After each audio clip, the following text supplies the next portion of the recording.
ওসমান হাদিকে যারা গুলি করেছে তাদের গ্রেপ্তার করা না হয়, তাহলে প্রয়োজনে আমাদের যেভাবে জুলাই বিপ্লব হয়েছে, যেভাবে 5ই আগস্ট হয়েছে, প্রয়োজনে এরকম জুলাই বিপ্লব হবে। আমাদের স্পষ্ট বক্তব্য, বাংলাদেশের জমিনে আমরা আওয়ামী লীগের চক্র, রয়ের চক্র, সন্ত্রাসী চক্র, স্বৈরাচারের চক্র, চাঁদাবাদের চক্র আমরা দেখতে চাই না। আমাদের স্পষ্ট বক্তব্য, যে বক্তব্য হচ্ছে যে গতকাল যে ঘটনা ঘটেছে, আমরা এটুকু বুঝতে পেরেছি যে এই ঘটনা ঘটিয়েছে ভারতীয় চক্র, এই ঘটনা ঘটিয়েছে চাঁদাবাজ চক্র, এই ঘটনা ঘটিয়েছে স্বৈরাচার চক্র, এই ঘটনা ঘটিয়েছে আওয়ামী লীগের চক্র। আমাদের স্পষ্ট বক্তব্য যে তাদেরকে, যারা এই বিপ্লবী হাদিকে গুলিবিদ্ধ করেছে, তাদেরকে আমরা গতকাল রাতে আলটিমেটাম দিয়েছি 24 ঘন্টার মধ্যে গ্রেপ্তার করতে হবে।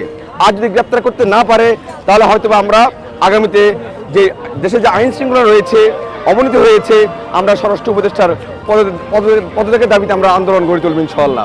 আমাদের স্পষ্ট বক্তব্য যে জনতা পিপলিং মঞ্চ, তাদের স্পষ্ট বক্তব্য, জুলাই বিপ্লব রক্ষার্থে, আপনার এর সার্বভৌমত্ব রক্ষার্থে, জনের অধিকার রক্ষার্থে, আমাদের এ বিজয় রক্ষার্থে আমরা 5ই আগস্টের আগে আমাদের প্রায় 2000 ভাই বোন আহত, প্রায় 2000 ভাই বোন শহীদ হয়েছে, 30,000 ভাই বোন আহত হয়েছে, কারো হাত নেই, কারো পা নেই, কারো চোখ নেই, পঙ্গুত্ব জীবন বরণ করছে।